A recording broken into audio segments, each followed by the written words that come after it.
আপনি ফিতরতে ইসলামকে গ্রহণ করেছেন, আপনার বেশিরভাগ উম্মত জান্নাতে যাবে, সুবহানাল্লাহ।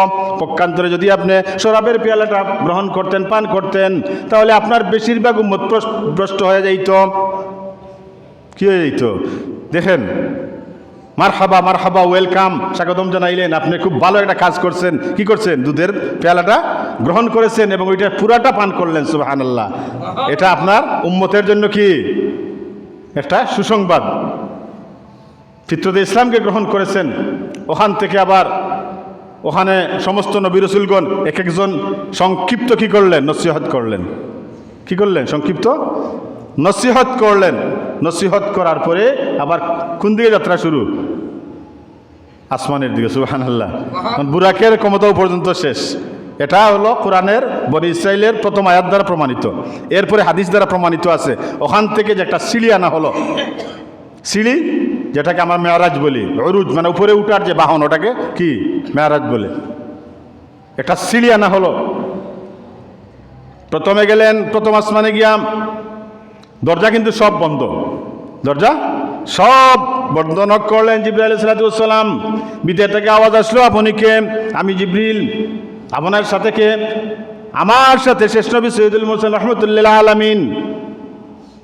তাকে কি দাওয়াত দেওয়া হয়েছে, ডেকে আনা হয়েছে? আল্লাহর পক্ষ থেকে ডেকে আনা হয়েছে। তখন দরজা খুললেন। দরজা খুলিয়া দেখেন যে আদম আলাইহিস সালাম বাইতুল মুকদ্দাসে মুসল্লি ছিলেন। এখন আবার তারা দাঁড়িয়ে আসিয়া কি প্রথম আসমানে, সুবহানাল্লাহ। সালাম করলেন, মুসাফা করলেন, যা যা নসিহত করার কি করলেন। ওখান থেকে যেতে যেতে যেতে যেতে শেষ পর্যন্ত 7 আসমান পর্যন্ত গেলেন। প্রত্যেক নবীর সাথে আবার সাক্ষাৎ, প্রত্যেক নবীর সাথে কি হয়েছে? সাক্ষাৎ হয়েছে। আবার সবাই চলে গেছেন নিজ স্থানে নামাজ পড়িয়া। 7 আসমানে গিয়ে দেখেন, 7 আসমানের উপরে একজন মুরব্বী বয়স্ক মানুষ ওয়ালে এলান দিয়ে বসেন। উনি তো আর চিনেন না আমাদের নবী। জিব্রাইলকে জিজ্ঞাসা করলেন, ভাই জিব্রাইল, উনি কে? মুরব্বী কে? উনি হলেন আপনার পিতা, ধর্মীয় পিতা যে কে? ইব্রাহিম আলাইহিস সালাম। সুবহানাল্লাহ। বাইতুল মামুরের সাথে এলান দিয়ে বসে আছেন। বেশটি ছোট ছোট বাচ্চা থেকে খেলাধুলা করতেছেন, সুবহানাল্লাহ। কে? খলিল, আল্লাহর দুস্থ, আমাদের পিতা। আমাদের পিতাকে, আমাদের আদি পিতাকে আদম আলাইহিস সালাম। আমাদের আদি পিতা, আমাদের আদি পিতা হলেন কে? আদম আলাইহিস সালাম। আর জাতির ধর্মীয় পিতাকে না রকেও পাল্লা হরি হুকা, ঠিক আছে নি? এলা তো আমাদের জাতির পিতা কে? আওয়াজ দেব লেখে ইব্রাহিম আলাইহিস সালাম। জাতির পিতা ইব্রাহিম আলাইহিস সালামকে বাইতুল মামুরে এলান দিয়ে বসে আছেন, দেখতে পাইলেন। জিজ্ঞাসা করলেন, ভাই জিব্রাইল কে? উনি হলেন জাতির পিতা। জাতির পিতা ইব্রাহিম আলাইহিস সালাম। সালাম মুসাফা হইল, উনি নসিহত করলেন। বাইতুল মামুর হল সুজা বাইতুল্লাহর উপরে। বাইতুল্লাহ হলো আমাদের কাবা। আমাদের কাবা কি? বাইতুল্লাহ শরীফ, আল্লাহর ঘর যেটাকে আমরা বলি। আমাদের কিবলা হলো কি? বাইতুল্লাহ। আর ফেরেশতাদের কিবলা হলো কোনটা? বাইতুল মামুর। 7 আসমানের উপরে। কিসের উপরে? 7 আসমানের উপরে বাইতুল মামুর, সুজা উপরে। বাইতুল্লাহ সুজা সরাসরি উপরে। ওখানে প্রতিদিন 70,000 ফেরেশতা কি করেন? তোয়াফ করেন প্রতিদিন, কিয়ামত পর্যন্ত। আর ওই 70,000 এর সুযোগ কিন্তু আসবে না, আর চান্স নাই, একবারই চান্স। 70,000 কয়বার চান্স? মাত্র একবার চান্স জীবনে। 70,000 ফেরেশতা, মাত্র একবার চান্স, ও জীবনের শেষ চান্স। তোয়াফ করেন, ওইটা হলো ফেরেশতাদের কাবা। আমাদের যারা কাবা আছে, আমাদের যারা কিবলা আছে, আমাদের কিবলা কয়টা? না আর আছে? মাঝে মাঝে আপনারা কইন যে অমুক কিবলা অমুক কিবলা, কইন নি আপনারা? আমি জানি না, আপনারা জিগাই অনেক সময়, জিগাইলে বিরক্ত হইনি আপনারা না? জিগাই খেনে যে অনেক জিনিস তো আমার জানা নাই, আপনারা জানা আছে, কিন্তু শেয়ার করলে কি ভালো হয়। এর কারণে জিগাই অনেক সময় আপনারা কইন শুনি অমুক কিবলা অমুক কিবলা, ও কিবলা হোক। কিবলা তো একটাই। কিবলা কটা? কিবলা একমাত্র বাইতুল্লাহ শরীফ। আর কোনো কিবলা আসেনি? আর সাত আসমানের উপরে একটা কিবলা আছে, এটার নাম কি? বাইতুল না পূবের দিকে কোনো কিবলা বলে আছে? আর পূব দিকে কিবলা তো পশ্চিম দিকে। আল্লাহ, এই বাইতুল মামুরে ইব্রাহিম সাল্লাল্লাহু কিছু ওয়াজ করলেন, নসিহত করলেন, যেহেতু সফরে যাইবেন কিছু তো জানার দরকার আছে, এটা প্রস্তুতিরও দরকার আছে। সাত আসমানের উপরে হলো সিদরাতুল মুনতাহা। সিদরাতুল মুনতাহা, ওখানে একটা বড়ই গাছ আছে, এক একটা বড়ই মটকার মতো, এক একটা বড়ই মটকার মতো বিশাল আকৃতির একটা বড়ই গাছ। এটা সাত আসমানের উপরে। সিদরাতুল অর্থ হলো বড়ই, মুনতাহা হলো শেষ সীমানা।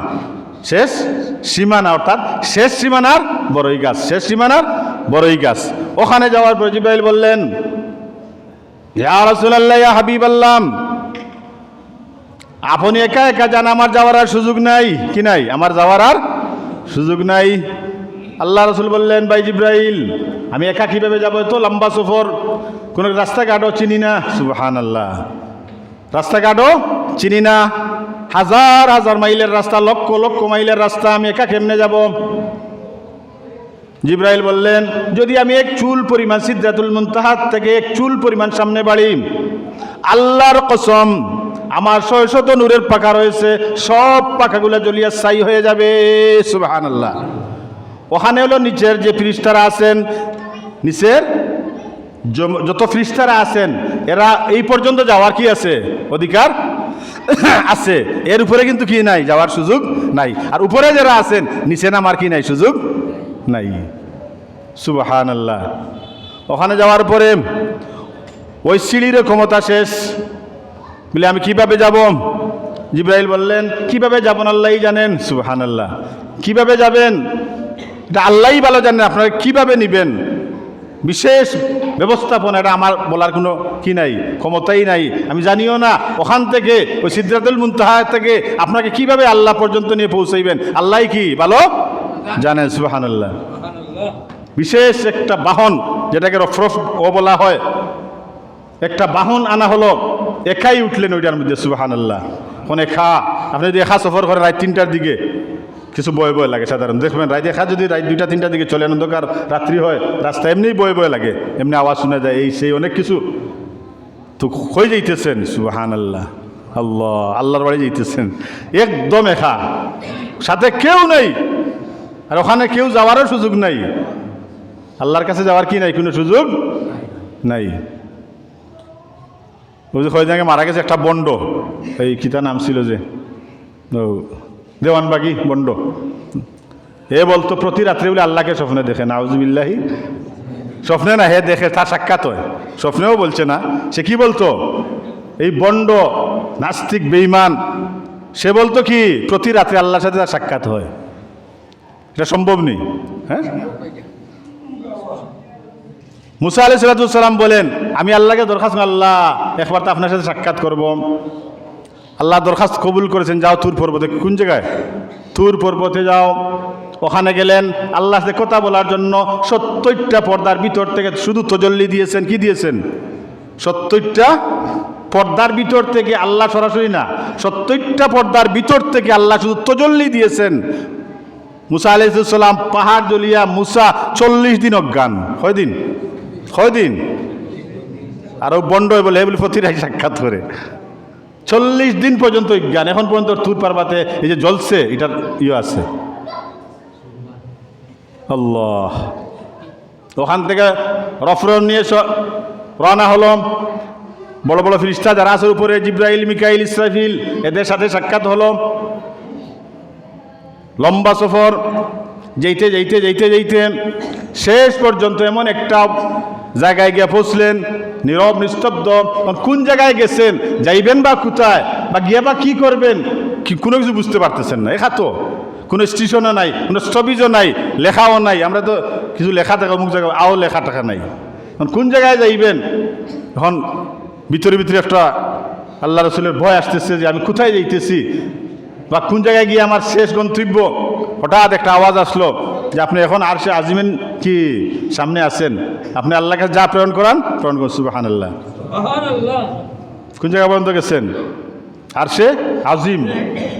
মালায়া আলা, একবারে আল্লাহর কাছাকাছি। সূরা নজমের মধ্যে আল্লাহ রাব্বুল আলামিন ইরশাদ করেন, সুম্মা দানা ফাতাদাল্লাহ, একবারে কাছে কাছে, সুবহানাল্লাহ, একবারে কাছাকাছি। সুম্মা দানা ফাতাদাল্লাহ ফাকানা কাবা কাউসাইনি আও আদনা। আপনাদের যে দনুক আছে দেখছেন, দনুক, ওই যে তীর নিক্ষেপ করে দনুক, তীর যখন নিক্ষেপ করে ওই দনুকের মধ্যে যখন টান দেয় দেখবেন দনুকের দুই মাথায় একবারে কাছাকাছি হয়ে যায়, ঠিক কিনা? দনুক দেখছেন তো? আসেনি এখন দনুক? আগে ছিল খুব বেশি প্রচলন, এখন কম। ওই যে দনুক আছে, দনুকের যখন টান দেওয়া হয় তীর নিক্ষেপ করার জন্য, দনুকের দুটা মাথা রশিদ একবারে কি হয়ে যায়? কাছাকাছি হয়ে যায়। আল্লাহ রাব্বুল আলামিন ইরশাদ করেন, সুম্মা দানা ফাতাদাল্লাহ, একবারে কাছাকাছি, একবারে আল্লাহর সামনে, একবারে কি কাছাকাছি আল্লাহর সামনে।